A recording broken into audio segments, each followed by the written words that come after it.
Assalamualaikum warahmatullahi wabarakatuh. Kami dari kelompok 7 akan mempresentasikan mengenai penilaian karya.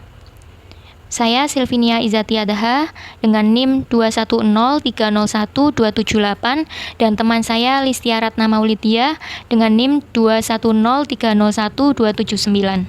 Dalam materi ini kita akan membahas 7 topik pembahasan. Yang pertama, hakikat dan pengertian penilaian kinerja. Yang kedua, dimensi strategik dan kegiatan penilaian kinerja. Yang ketiga, standar pekerjaan dalam penilaian kinerja. Yang keempat, tujuan penilaian kinerja. Yang kelima, masalah khusus dalam penilaian kinerja. Yang keenam, persyaratan sistem penilaian kinerja yang efektif. Dan yang terakhir, metode penilaian kinerja. Topik yang pertama yaitu hakikat penilaian kinerja. Hakikat dari penilaian pekerja sebagai kegiatan manajemen SDM adalah proses pengamatan atau observasi terhadap pelaksanaan pekerjaan oleh seorang pekerja. Dari hasil observasi itu dilakukan pengukuran yang dinyatakan dalam bentuk penetapan keputusan mengenai keberhasilan atau kegagalannya dalam bekerja.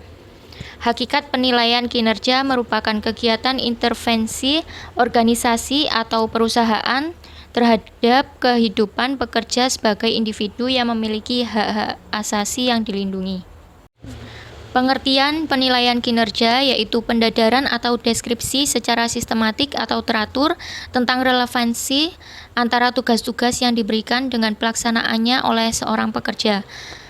Penilaian kinerja merupakan usaha mengidentifikasi, mengukur atau menilai dan mengelola manajemen pekerjaan yang dilaksanakan oleh para pekerja atau SDM di lingkungan suatu organisasi atau perusahaan. Penilaian kinerja adalah kegiatan mengidentifikasi pelaksanaan pada pekerjaan dengan menilai aspek-aspeknya yang difokuskan pada pekerjaan yang berpengaruh pada kesuksesan organisasi atau perusahaan. Dan kegiatan pengukuran atau measurement sebagai usaha menetapkan keputusan tentang sukses atau gagal dalam melaksanakan pekerjaan oleh seorang pekerja. Selanjutnya yaitu mengenai dimensi strategik dan kegiatan penilaian kinerja. Dimensi strategik pada penilaian kinerja itu adalah yang pertama, aspek-aspek pelaksanaan pekerjaan yang dinilai harus dititikberatkan pada tugas-tugas pokok untuk mencapai tujuan bisnis jangka pendek dan jangka panjang berdasarkan perencanaan strategi dan perencanaan operasional perusahaan. Yang kedua, tujuan jangka pendek untuk jangka waktu 1 sampai dengan 2 tahun mengharuskan manajer melakukan penilaian kinerja paling lama 1 kuartal sekali. Dari kedua dimensi sebelumnya, dapat dikembangkan kegiatan penilaian kinerja pada pendekatan dalam pelaksanaan penilaian karya yang bukan sekedar kegiatan manajemen SDM tetapi merupakan aplikasi dari manajemen berdasarkan sasaran atau tujuan atau manajemen by objective atau MBO. Pendekatan manajemen pengendalian mutu terpadu atau Total Quality Management atau TQM.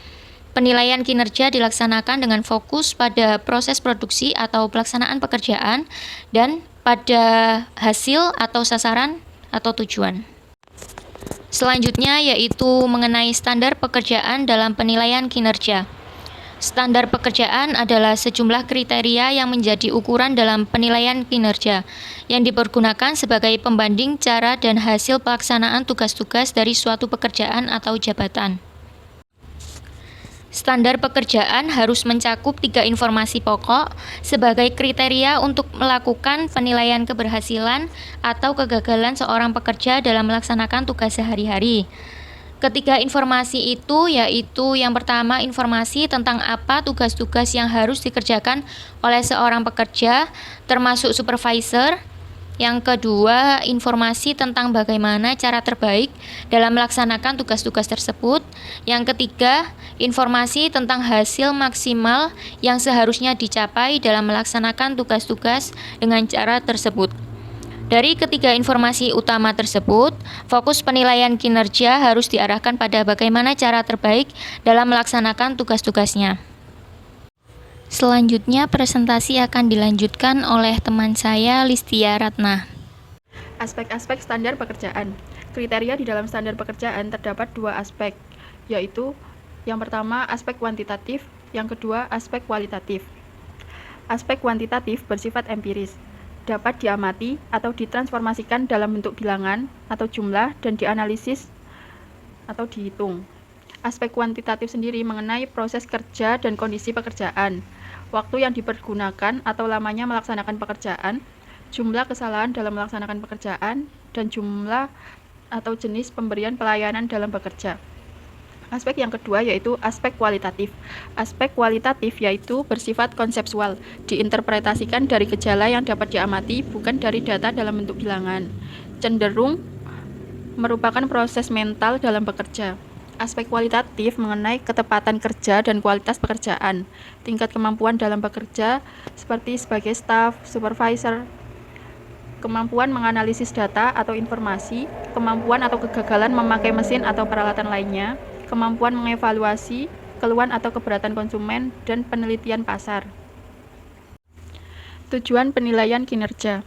Penilaian kinerja sebagai salah satu kegiatan manajemen sumber daya manusia memiliki tujuan yang sangat luas, karena keterkaitannya dengan banyak kegiatan manajemen sumber daya manusia lainnya. Tujuan umum penilaian kinerja. Yang pertama yaitu memperbaiki pelaksanaan pekerjaan para pekerja dengan memberikan bantuan agar setiap pekerja mewujudkan dan mempergunakan potensi yang dimilikinya secara maksimal dalam melaksanakan misi perusahaan. Yang kedua, menghimpun dan mempersiapkan informasi bagi pekerja dan para manajer dalam membuat keputusan yang dapat dilaksanakan sesuai dengan bisnis perusahaan di tempat bekerja.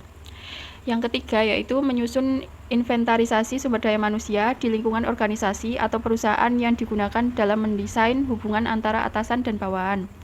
Yang keempat, meningkatkan motivasi kerja yang berpengaruh pada prestasi para pekerja dalam menjalankan tugasnya. Tujuan khusus penilaian kinerja. Yang pertama yaitu sebagai dasar dalam melakukan promosi, menghentikan pelaksanaan pekerjaan yang keliru, menegakkan disiplin untuk kepentingan bersama sebagai ukuran dalam mengurangi atau menambah pekerja melalui perencanaan sumber daya manusia. Yang kedua, menghasilkan informasi sebagai kriteria dalam membuat tes yang validitasnya tinggi.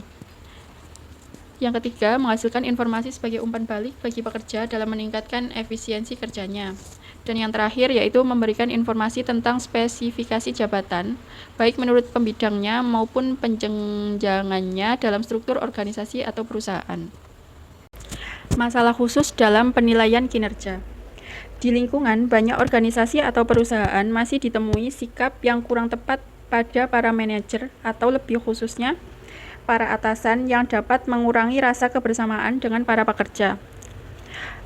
Para eksekutif itu cenderung berpendapat bahwa penilaian kinerja adalah hanya untuk para bawahan. Para eksekutif tersebut pada umumnya menghendaki bebas dari penilaian kinerja. Di antara masalah dalam penilaian kerja yaitu penilaian kinerja diartikan sebagai kegiatan pengawasan kontrol yang merupakan kewenangan berstruktur. Para eksekutif berpendapat review formal tidak layak dilakukan bagi dirinya sebagaimana penilaian kinerja dalam manajemen sumber daya manusia. Selanjutnya, top manager menyatakan terlalu sibuk dan tidak mempunyai kesempatan untuk melakukan penilaian kinerja terhadap dirinya sendiri dan para manajer sebagai pembantu utamanya. Para manajer merasa bangga yang keliru dengan mengatakan bahwa tanpa umpan balik, review bawahan melalui penilaian kinerja akan menjadikan dan mendorong dirinya bekerja secara mandiri dan kreatif. Pengetahuan dan pemahaman para eksekutif yang cenderung tidak tepat atau keliru. Para manajer tidak menyadari dan kurang memahami bahwa penilaian kinerja tidak sekedar mengenai aspek-aspek formal dalam bekerja. Hal-hal itu dapat mengurangi rasa kebersamaan dengan para pekerja. Persyaratan penilaian kinerja yang efektif. Persyaratan yang harus dipenuhi penilaian kinerja agar memperoleh hasil yang objektif dan sesuai tujuan khususnya adalah sebagai berikut. Yang pertama yaitu persyaratan ilmiah atau persyaratan legal. Persyaratan ilmiah atau persyaratan legal sendiri dibagi menjadi 3. Yang pertama yaitu persyaratan relevansi. Persyaratan relevansi yaitu tugas-tugas yang dinilai dalam penilaian kinerja harus relevan atau sesuai dengan tugas-tugas yang harus dikerjakan oleh pekerja. Harus sesuai dengan volume dan beban kerja yang harus dilaksanakan oleh pekerja yang dinilai atau direview pelaksanaannya. Yang kedua yaitu persyaratan sensitivitas. Persyaratan sensitivitas yaitu penilaian kinerja harus memiliki kepekaan dalam membedakan pekerjaan yang efektif dengan yang tidak efektif dalam melaksanakan tugas-tugasnya, baik secara individual maupun kelompok. Yang ketiga yaitu persyaratan reliabilitas, yaitu penilaian kinerja yang baik harus konsisten hasilnya jika dilakukan berulang-ulang dalam menilai seorang pekerja. Untuk memperoleh informasi atau data yang reliable, apabila dipergunakan metode observasi, maka untuk setiap pekerja dalam bidang yang sama harus dilakukan dengan cara yang sama pula.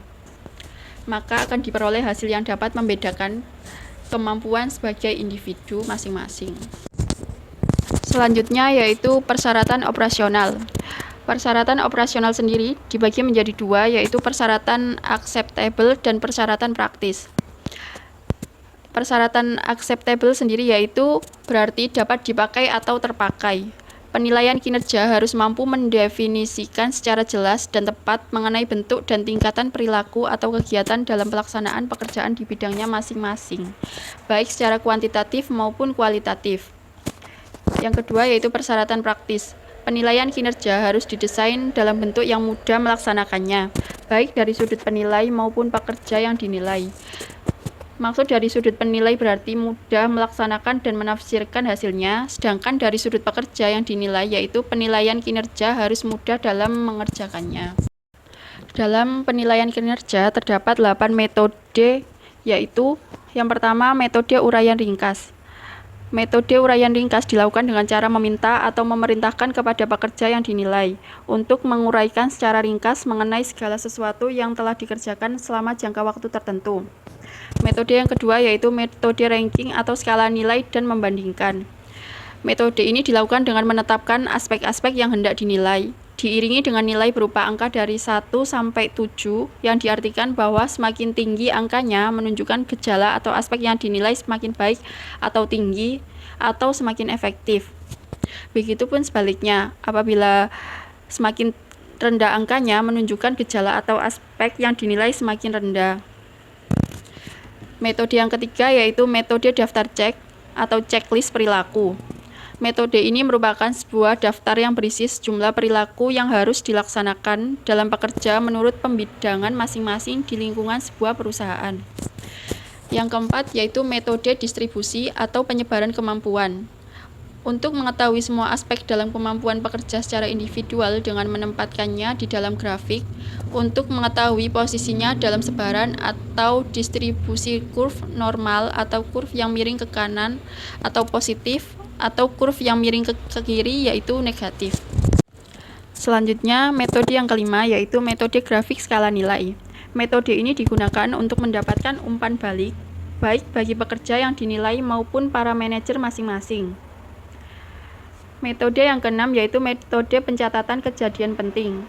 Metode ini dilaksanakan dengan menyediakan lembaran kertas kosong untuk mencatat sewaktu-waktu pelaksanaan pekerjaan oleh seorang dan setiap pekerja, yang menunjukkan kelebihan dan kekurangannya. Metode yang ketujuh yaitu manajemen berorientasi pada hasil, manajemen by objective. Dilakukan dengan membandingkan antara hasil yang dicapai dengan pelaksanaan dan tujuan berupa sasaran atau target yang harus dicapai selama suatu periode tertentu. Dan yang terakhir yaitu metode penyusunan dan review perencanaan pekerjaan. Metode ini sebenarnya berfokus pada proses, tidak pada hasil atau sasaran, dan cenderung pada penerapan manajemen pengendalian mutu terpadu atau TQM.